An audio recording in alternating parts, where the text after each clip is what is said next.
வணக்கம் நண்பர்களே, நீங்கள் பார்த்து கொண்டு இருப்பது உங்கள் கௌசிக ரிவ்யூ. சரி வாங்க வீடியோக்குள்ள போய் என்ன நடக்க போகுது அப்படின்னு சொல்லிட்டு பாத்தீங்கன்னா, நம்ம மல்லி இருக்காங்களா, அவங்க வந்து ஒரு பக்கம் அசிங்கப்பட்டு அவமானப்பட்டு துக்கப்பட்டு துயரப்பட்டு இந்த வீட்டை விட்டு வெளியே போயிட்டாங்க. என்னடா அந்த கேடு கட்ட அந்த விஜய் இப்படி பண்றானே ஒரு பக்கம், இந்த அளவுக்கு ஒரு பக்கம் பாசத்தோடும் அன்போடும் அக்கறோடும் அரவணைப்போடும் இருக்கிற நம்ம மல்லி, அதுவும் நம்ம மல்லி வீட்டை விட்டு துரத்துறதுக்கு இவனுக்கு எந்த அளவுக்கு ஒரு பக்கம் மனசு வந்திருக்கும். இந்த மாதிரி கேடு கட்டவனால வீட்டுல வச்சுக்கிறதே தப்புங்க. பாவங்க மல்லி, பாவம் கதறி கதறி ஆடுறாங்க ஒரு பக்கம். இருந்தாலும் பரவாயில்ல, நம்ம மல்லி வீட்டை விட்டு வெளியே போனது ஒரு நல்ல விஷயம் தான். ஏன் எதனால அப்படின்னு சொல்லிட்டு பார்த்தேன். இப்போ நம்ம சுடரிக்கு ஒரு பக்கம் மனசுக்குள்ள கான்பிடன்ட் அதிகமாக வந்துட்டு இருக்கோம். மல்லியே இந்த வீட்டை விட்டு போயிட்டா இனிமேல் நம்மளுக்கு எந்த பிரச்சனையும் இல்லை, இதுக்கு மேலே நாம வச்சதுதான் ராஜ்யம். விஜய் ஒரு பக்கம் வச்சு ஆட்டி படிக்கலாம், அதே சமயத்தில் காசு பணத்தெல்லாம் சுருட்டுன்னு போயிட்டு ரகு கிட்ட கொடுத்து சீக்கிரம் நம்மளோட வாழ்க்கையை நம்ம செட் பண்றதுக்கு அவனை நம்ம கழட்டி விட்டுறணும் அப்படின்னு சொல்லிட்டு ஒரு அழகான திட்டத்தை தீட்டின்னு இருக்காங்க. ஆனால் அதே சமயத்தில் சுவாரஸ்யமான விஷயத்தை செஞ்சு முடிச்சு விட்டாரு நம்ம ரகு. அப்படி என்ன பண்ணார் ரகு அப்படின்னு சொல்லிட்டு பார்த்தீங்கன்னா, திடீர்னு நம்ம அதாவது சுடரிக்கு ஃபோன் பண்ணி உன்னை தனியாக மீட் பண்ணும் வான்னு சொல்லிட்டு சொல்றாங்க. உடனே இவங்களும் போறாங்க. அங்கே என்னாச்சு அப்படின்னு சொல்லிட்டு பார்த்தீங்கன்னா, இந்த மாதிரி கதிரேசனுக்கு ஒரு கொட்டேஷன் வந்திருக்கு. அந்த டீட்டெயில்ஸ் எல்லாமே தகவல் எனக்கு தெரிஞ்சாகணும். அந்த தகவல் எல்லாமே எனக்கு தெரிஞ்சால் மட்டும்தான் இதில் நான் இது பண்ண முடியும் அப்படின்னு சொல்லிட்டு சொல்றாங்க. இதை கேட்டதும் என்ன பண்றது ஏது பண்றது சொல்லிட்டு தெரியாம குழப்பத்தில் குழம்பி போயிட்டு இருக்க இந்த சமயத்தில் என்ன பண்ண போறாங்க ஏது செய்ய போறாங்க சொல்லிட்டு தெரியலங்க. ஆனால் குழப்பங்கள் நிறைந்த ஒரு பக்கம் போயிட்டு தான் இருக்கு. இந்த குழப்பத்துக்கு நடுவில் அடுத்து என்ன நடக்க போகுது ஏது நடக்க போகுது அப்படின்ற சுவாரஸ்யமான விஷயத்தை தாங்க நாம இந்த வீடியோவில் பார்த்து தெரிஞ்சுக்க போறோம். அதே சமயத்தில் கரெக்டாக போய் இதை கேட்டது, இதை என்னால் பண்ண முடியாது, இதை பண்ணனா அடுத்த செகண்ட் கதிரேசனை வீட்டை விட்டு துரத்திடுவான். ஆல்ரெடி சந்தேகம் வந்துட்டு இருக்கு. நம்மளோட பணம் டீட்டெயில்ஸ் எல்லாமே வெளியே போயிட்டு இருக்கு. யாரோ வெளியால் மூலமா தான் போயின்னு இருக்கு. அந்த வெளியால் நம்ம வீட்டுக்கு வந்திருக்காங்க அப்படின்ற விஷயத்தை அவர் ஜட்ஜ் பண்ணிட்டாரு. இது மூலயமா நான் ஒரு பக்கம் மாட்டியதுக்கு வாய்ப்பு இருக்கு. அதுக்கூட அப்புறம் என்னோட வாழ்க்கையை ஸ்பாயில் ஆயிரும் அப்படின்னு சொல்லிட்டு சொல்ல, என்ன சுடரி உனக்கு வாழ்க்கை இருக்கு, அந்த வாழ்க்கை ஸ்பாயில் ஆயிரும். நீயே நானும் இதே வீட்டில் தானே இருப்போம், தேவையில்லாம வார்த்தையெல்லாம் விடக்கூடாது சரியா? நாம ரெண்டு பேரும் ஒரே வீட்டில் இருக்கோம். முடிஞ்ச வரைக்கும் நாம தான் ஒருத்தருக்கு ஒருத்தர் அனுசரிச்சு போகணும். இவ்வளோ நாள நான் உனக்கு தேவையானதெல்லாம் பண்ணல, இப்போ நீ எனக்கு தேவையானதை பண்ணாதான் வாழ்க்கை நல்லா இருக்கும். டே ரகு, இப்படி பேசினதை வச்சுக்க நானே உன்னை பொழந்துருவேன் அப்படின்னு சொல்லிட்டு சொல்லிருக்க. தூரத்துல இருந்து நம்ம விஜய் அப்படியே சும்மா கண்காணிச்சுன்னு இருக்காரு. என்னடா பண்றா இந்த ரேணுகா அப்படின்னு சொல்லிட்டு. இந்த டாக்டர் நமக்கு தெரிஞ்ச டாக்டர் தானே அப்படின்னு சொல்லிட்டு யோசிச்சுன்னு இருக்காங்க. அடடா இனிமே தான் ஜாக் பாட் அடிக்க போகுது.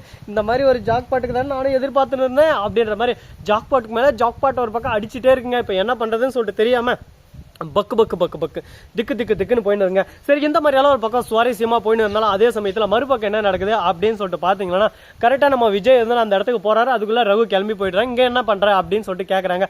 ஒண்ணு இல்லையே அப்படின்னு சொல்லிட்டு சொல்ல, பல ஆன ஒரு அடி போல உடனே அந்த இடத்துல இருந்து ரகு ஓடிறான். சுடரி அப்படின்னு சொல்லிட்டு, உடனே உன் பேரு சுடரியா அப்படின்னு சொல்லிட்டு கேட்டு இவளை பத்தி விஷயத்த தகவலை எல்லாமே அந்த ரகுவை அடிச்சு உண்மையெல்லாம் ஒரு பக்கம் வாங்கிறாரு. சரி ஓகே, இனிமேல் இந்த வீட்டுல தான் இருந்தாகணும் அப்படின்னு சொல்லிட்டு வீட்டுக்கு அழைச்சின்னு போறாரு. அதே சமயத்துல மல்லி எங்க போனா என்ன ஆனா ஏதானான்னு சொல்லிட்டு தெரியாம மல்லி ஒரு பக்கம் தேடி தேடி தேடி அலைஞ்சுன்னு இருக்காரு நம்ம விஜய். ஏன்னா உண்மை எல்லாமே தெரிய வந்துருச்சு.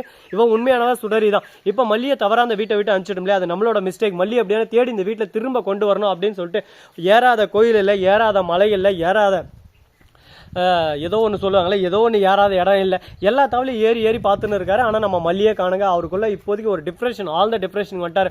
ஐயோ என் மல்லி என் தங்கம் எங்கே போயிட்டேன்னு சொல்லிட்டு தெரியல அப்படின்னு சொல்லிட்டு கதறி கதறி அழுந்துன்னு இருக்காங்க. சரி, இந்த மாதிரி எல்லாம் ஒரு பக்கம் அழுந்துன்னு இருந்தாலும் நன்மைகள் நடக்குமா, இதுக்கப்புறம் உண்மைகள் தெரியுமா அப்படின்னு சொல்லிட்டு ஒரு பக்கம் காத்துன்னு இருக்காங்க. அந்த உண்மைகள் எல்லாமே ஒரு பக்கம் தெரிய வந்தா ரொம்ப சந்தோஷமா இருக்கும். வாழ்க்கை ஒரு பக்கம் புதுவிதமான ஒரு புத்துணர்ச்சியோட ஆரம்பிக்க போறாங்க. அப்படி ஒரு புத்துணர்ச்சியான காலம் வருமா, இதுக்கு மேல நடக்குமா அப்படின்னு சொல்லிட்டு கேள்விகள் ஒரு பக்கம் ஓடிக்கிட்டு தான் இருக்கு. பார்ப்போம். எல்லாமே ஒரு பக்கம் நல்லபடியா நடந்தா தானே வாழ்க்கையில சுவாரஸ்யங்கள் இன்னும் அதிகமாயிட்டு போயினே இருக்கும். அதை விட்டு இதே ஒரு பக்கம் முடிவுன்னு சொல்லிட்டு நான் முடிவு பண்ண முடியாதுங்கள. மாற்றம் ஒன்று மாறாதுன்னு சொல்லிட்டு சொல்லுவாங்களா, அதுக்கேற்ற மாதிரி மாற்றத்தையும் காலத்தையும் நாம தான் ஒரு பக்கம் ஏற்படுத்தி கொள்ளணும். அதை விட்டுட்டு தேவையில்லாத விஷயத்துக்காக ஸ்பெண்ட் பண்ணது மாதிரி நம்ம வாழ்க்கை ஒரு பக்கம் நாசனமா தாங்க போகும். அது போலதான் இப்ப நம்ம ரேணுகா பண்ணிட்டு இருக்காங்க. அதாவது ரேணுகாவா நடிச்சுன்னு இருக்க சுடரி, அவங்க எப்படியாவது இந்த வீட்டிலே இருக்கணும் முடிவு பண்றாங்க. ஆனால் அது நடக்காத ஒரு விஷயம். நம்ம மல்லி தான் இருக்க போறாங்க. இதுக்கு மேல அவங்களோட சாப்டர் இருக்காதுன்னு சொல்லிட்டு நம்ம கண்டிப்பா சொல்லலாம். ஆனால் அதே சமயத்தில் இந்த கதிரேசன் இருக்காருல்ல, அவரு வந்து இவன் உண்மையான மல்லி சுடரி இல்லை, அதாவது ரேணுகா இல்லை சுடரி அப்படின்ற விஷயம் தெரிய வந்துச்சுன்னா அது உடனே அடுத்த செகண்டே எப்படியாவது தீர்த்து கட்டிடணும் அப்படின்னு சொல்லிட்டு முடிவு பண்ணுவாரு. நம்ம விஜயை ஜெயிலுக்கு அனுப்பணும்னு சொல்லிட்டு. ஏன்னா இவன் வந்து நான் பொண்ணை கொண்டுட்டான், இவன் வந்து உண்மையானவளே இல்லை, அப்புறம் எதுக்கு இந்த வீட்டில் இருக்கணும் அப்படின்னு சொல்லிட்டு ஒரு எண்ணம் இவங்களுக்குள்ள வந்துடும். அந்த எண்ணமே நம்ம விஜய் அழிக்கிறதுக்கு ஒரு வழிவகுத்து தந்துடும். அதுக்கப்புறம் ஒண்ணுமே பண்ண முடியாது. ஐயோ என்னடா நாம ஒன்று நினைச்சா இப்படி ஒன்று நடக்குது அப்படின்னு சொல்லிட்டு பிரச்சனை மேல பிரச்சனை வர ஆரம்பிச்சிடும். அதுக்கப்புறம் தலைக்கு மேலே பாரம் போனால் போட்டோன்னு சொல்லிட்டு விட்டுட்டு நம்ம அடுத்த வேலையும் பார்க்க முடியாது. அதுக்கப்புறம் ஸ்ரீனிவாசா கோவிந்தா அப்படின்ற மாதிரி தான் ஒரு பக்கம் நடக்கும். இதுக்கப்புறம் எந்த பிரச்சனையும் வரக்கூடாது, எல்லாமே நல்லபடியாக நடக்கணும் அப்படின்னு சொல்லிட்டு ஒரு பக்கம் நினைச்சிட்டு இருக்காங்க. ஆனால் நினைச்சது எல்லாமே நடந்துருமான்னு சொல்லிட்டு பார்த்தீங்கன்னா கண்டிப்பாக சொல்ல முடியாதுங்க. நினைச்சது எல்லாம் நடக்கிறதுக்கு வாய்ப்பு இருக்கு, வாய்ப்பு இல்லாமல் போகலாம். அதனால என்ன வேணாலும் நடக்கலாம், ஏது வேணாலும் நடக்கலாம். நடக்கிறத ஏற்றுக்கிட்டு நாம ஒரு பக்கம் அமைதியாக போனால் நம்ம வாழ்க்கை ஒரு பக்கம் சந்தோஷமா இருக்கும். சரி, இந்த மாதிரி பக்கம் போயின்னு இருக்க தலையெழுத்து என்னடா பண்றது, இந்த குரங்கெல்லாம் வச்சு நம்ம என்ன பண்ண முடியும் சொல்லுங்க பார்க்கலாம். நம்ம என்னதான் ஒரு பக்கம் புத்திமதி சொன்னாலும் அந்த மண்டையில் ஏறவும் ஏறாது, திருந்தவும் திருந்தாது. சொல்ற வேலையை விட்டு சொல்லாத வேலையா தான் செஞ்சுன்னு இருக்கும். அதெல்லாம் தண்டத்துக்கு என்னதான் சொல்றதுன்னு சொல்லிட்டு தெரியல. சரி, இந்த மாதிரி தான் ஒரு பக்கம் போயிட்டு இருக்கு. சரி, அந்த கான்செப்ட் நமக்கு எதுக்கு, அந்த தண்டத்தை பத்தி பேசினேன். நாம சொல்றத செய்யாத வரைக்கும் ஒன்னுத்துக்கும் யூஸ் ஆகாது. சரி, அந்த கான்செப்டை விட்டுருங்க. இதுக்கப்புறம் என்ன நடக்க போகுது அப்படின்னு சொல்லிட்டு பாத்தீங்கன்னா, நம்ம வெண்பா குட்டி இருக்காங்களா, அவங்க வந்து கதறி கதறி அழுதுன்னு இருக்காங்க. எதுக்காக அப்படின்னு சொல்லிட்டு பாத்தீங்கன்னா, இந்த மாதிரி மல்லி வந்து வீட்டை விட்டு போனதுனால மல்லி அம்மா வரலன்னா நான் அந்த வீட்டிலே இருக்க மாட்டேன் அப்படின்னு சொல்லிட்டு கதறி கதறி அழுதுன்னு இருக்காங்க. அதை பார்த்து ஒரு பக்கம் அப்படியே சும்மா தேம்பி தேம்பி தேம்பி அழ ஆரம்பிக்கிறாரு நம்ம விஜய். ஐயோ மல்லி உன் அவசரப்பட்டு இந்த வீட்டை விட்டு துரத்திட்டோமோ, அதை தப்பு செஞ்சிட்டோம் அப்படின்னு சொல்லிட்டு தேம்பி தேம்பி அழாரு. தலைவனுக்கு இப்பதான் புத்தி வந்துக்குது போல. இதுக்கு மேலே திருந்தி இதுக்கப்புறம் கூட்டிட்டு வந்து அழைச்சிட்டு வந்து பேசி என்ன பண்ண போறாரு ஏது பண்ண போறாரு சொல்லிட்டு தெரியலைங்க.